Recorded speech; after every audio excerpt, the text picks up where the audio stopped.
So, welcome to Elox Vlogs TV.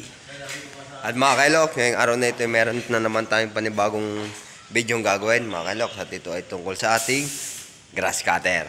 Mga kailok, meron tayo din yung isang customer na nagpunta din sa atin at may pinatitingnan siyang grass cutter. Mga kailok, siya yung may-ari.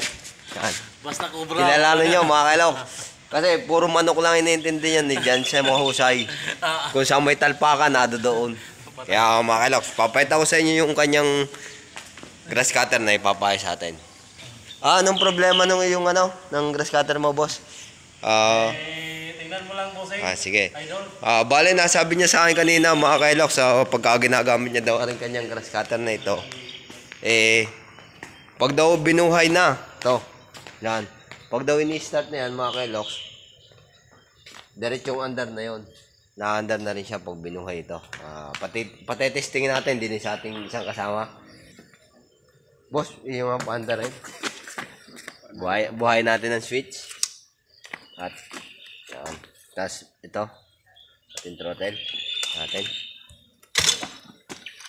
Bubuhayin din natin yung gasolina. Yan. Kasi, yan naman.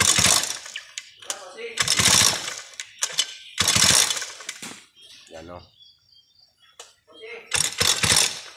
Maganit. Maganit. Mga kailoks, hindi mahila. Pero nasabi naman ng ating customer na ayos naman daw nung ginagamit niya. Bigla na lang daw sumingga. Medyo nagkaroon daw ng problema. Hindi niya na mahila ngayon. Na rin ating Tapos sabay pa pag binuhay, sumasabay na siya sa ikot pag binuhay. Dati naman hindi, basta pag ginanto mo buhay ang makina pero hindi naikot yun. Ngayon pag binuhay niya kahit nakaganto, naikot na yon. Ayun na naging problema niya, ayun na naging issue ng grass cutter na ito, mga kailok. Kaya ngayon ay ang ating alamin. Sabi ko naman, mga kailok, depende yun, baka mamaya nagpabanding siya ng clutch. Hindi na mga kailok.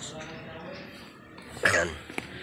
Kasi may clutch tayo kung tawagin din Yung iba, kaya sumasabay, makapal.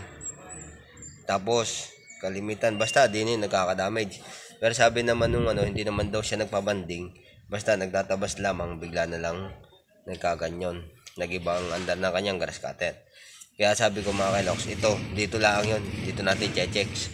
Kasi, yung iba, nagbabibrate. May vibrate naman daw siya pero dinin naman ayos ang pagkakakabit ng talim natin. Pantay naman, hindi siya mauga, hindi rin luwag. Kaya isa lang naman ang ating i-check dyan, mga kailoks. At ayun ay din titingnan natin yung kanyang clutch doon. Kung ano nangyari doon. Tara, ano pa inaantay natin, mga kailoks. Tara, buksan na natin to para malaman kung anong sira. Hindi niya mapa-under kasi nung aking kasama Pero tetesting ko rin. Kung ma-under siya.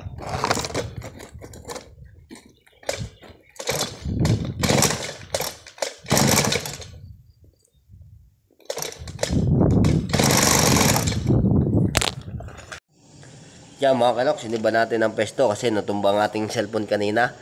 Ito yung ating tetestingan, mga kaloks. Lipat ko pala din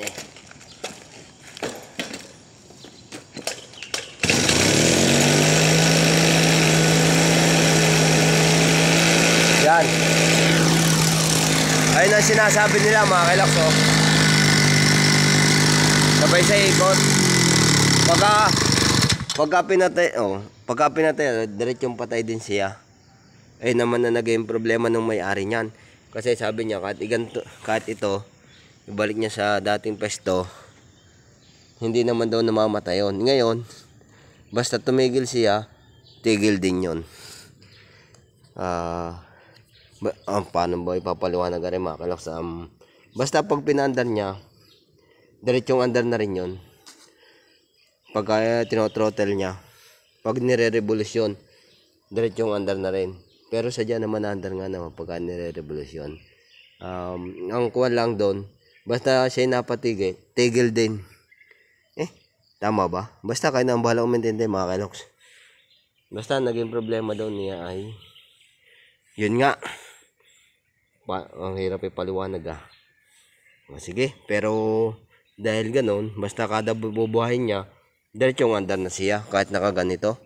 Pag iginanto niya naman, halip na natunog pa yung makina, buhay pa ang makina, diretsong patay na rin. Ayun pala mga kailoks. Gayon pala. Ito kung paano ipapaliwanag. Pag binuhay niya, halimbawa, binuhay natin ang ating makina, di binuhay natin. Kasi na po sa ring ating throttle, itong pinakang silinyador natin, yan, at binuhay natin, di siyempre andar yan. Pagka binalik na natin siya din pauna, dapat na andar pa rin ng ating makina. Pero sa kanya, nangyari, pag iginanto na, patay na rin siya. Tapos, nagbabibrate ang ating grass cutter. Ayun pala mga kailoks. Okay. Sana naintindihan nyo ang aking paliwanag. Kahit napakahirap ipaliwanag. Kaya ngayon mga kailoks, yan ang ating gagawin. Bali, kakalagin na natin to mga kailoks. Papatong ko naman na ulit din Yan. I-set natin ng magandang pwesto ng ating camera.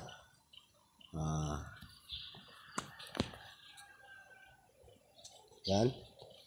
Stop muna. Yan. Bali, lalapit na natin para kitang-kita ng madlas ipon. May pangkalag naman tayo dito. Allen rin lang naman ang pangkalag natin. Titingnan natin kung ano nangyari sa ating nuts. Kung ba't nagkaganyan. Ayos naman daw siya pag nagtatabas. Bigla na lang daw nag-ibang takbo ng kanyang grass cutter. Ito, gagamitin natin ito mga kailoks. Kakalagin ko lang yung 4 na tornilyo. Bali, 4 yan.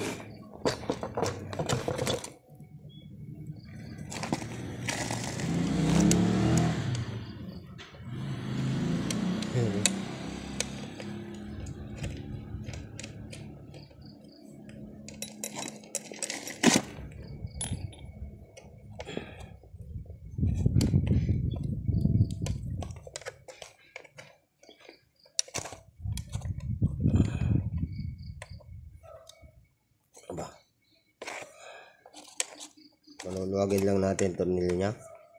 Yan.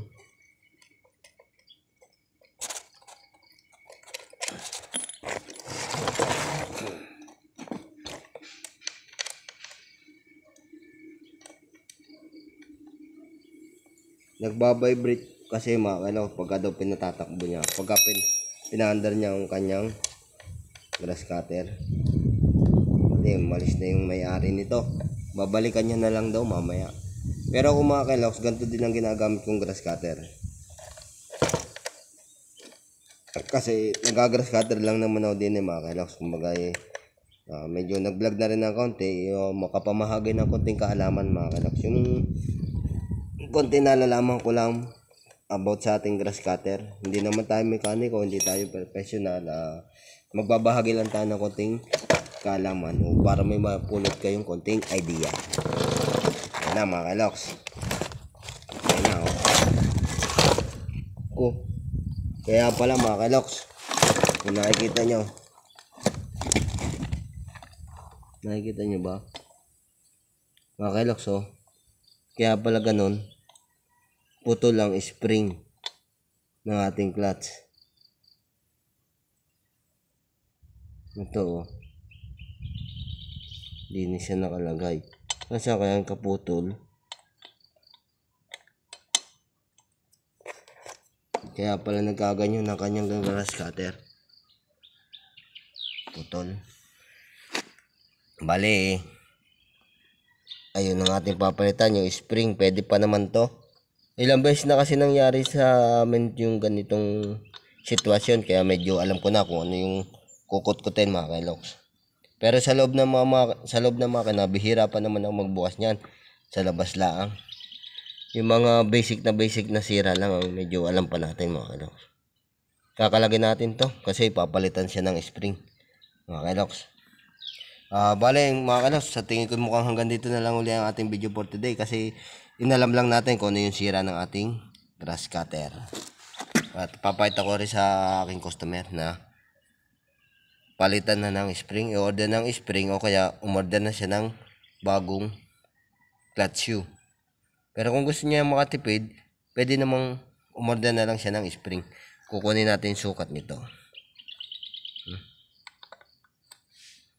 Yan. Sa tingin ko mga kaloks ay hanggang dito na lang ating video for today. Hindi ko na ipapakita sa inyo kung paano natin palitan kasi i-order pa naman to. I-order pa. Madali na naman magpalit na to. Madali na naman magpalit yan mga kaloks. Basic na yan. Kaya sa tingin ko hanggang dito na lang muli. At kita-kits na lang ulit sa mga susunod na video natin mga kaloks. At mga kaloks, may pahabol pa pala. Hindi pa tayo tapos. Bale, ito yung ating screw. Yung na tornilyo. Tuturo ko sa inyo mga kaloks kung paano madali magkalag na ring ating clutch shoe. Bale ito, ilalagay nyo lang ito para pinakang kalso. Yan o. Yan. At nagpatak.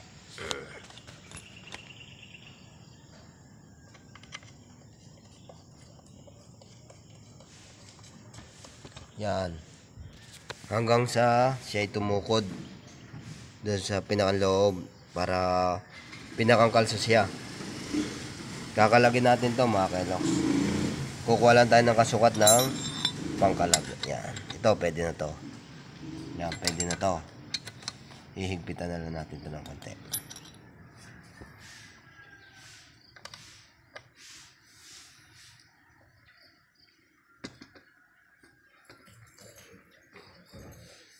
Yan. Hanggang sa hindi na gumalaw yung ating yan, medyo mahigpit na. Pagka, yan, hindi na nagalaw itong tornilyo. Ayos na yan mga kaloks. Kasi hahanapin natin yung kaputol nito mga kaloks nasa loob para may pakita natin kung halimbawa ng-order. At sa ngayon ay pinakita ko lang sa inyo mga kaloks ang technique kung paano madali magkalag ng clutch shoe. Na hindi na tayo nahihirapan kung ano kalso pa ilalagay. Ito lang ayos na. Pipihitin na lang natin siya ng pangkalag. Yan, ganyan. Teka. Ay.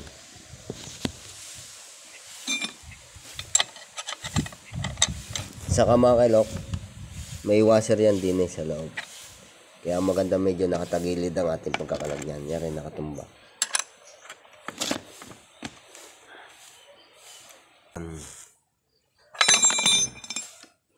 Okay. At sa mga yung nag-comment nito na hindi ko daw pinakita kung paano magkalag, ito na para sa kanya itong video ito. Yan o. Ganyan lang o. Napakadali o mga kanako. Kita nyo naman o. Yan. Ihiga ko na. Hanggang sa lumuwag lang naman na rin. Paluluwagin natin. Yan. Sayang sa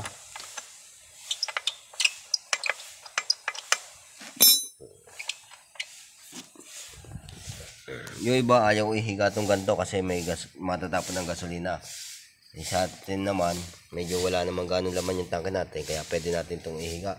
Sa yung washer niya, may washer yan din dito. Yan. Huwag nyo kakalimutan yung washer niya dyan mga kailoks. Kasi importante yun. Hindi yung pwede wala. Yan. Yun, nahulog.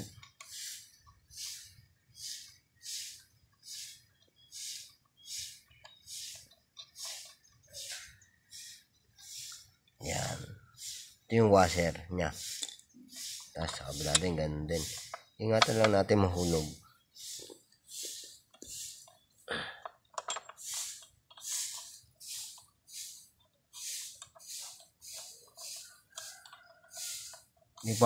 Sa video ito mga kalas, papayta ko lang sa inyo paano magkalag ng ating clutch shoe kung tawagin din sa grass cutter. Ito na rin yung kanyang washer. Yan. Kalag na siya. Pwede na natin itong kalagin mga kaloks para mahanap na natin yung kaputol ng spring, yun naputol. Okay mga kalok. Kakalagin na natin mga kalok. So, yan o. Ito na yung tornilyo niya, kalag na. At least, nakita natin kung ano naging problema ng kanyang grass cutter. At sana may napulot kayong konting kaalaman. At nagkaroon kayo ng idea, konting idea sa ating video for today about sa ating grass cutter. Mga kalok, wala na ibang masabi kundi hasta la vista baby. Bye-bye and God bless. See you next video. Bye-bye! At kung bago ka pa lang sa YouTube channel ko, huwag mong kalimutan i-click ang ating subscribe icon dyan sa baba ng ating video at i-click mo na rin ang ating notification bell para lagi kayong updated sa mga video pa nating gagawin.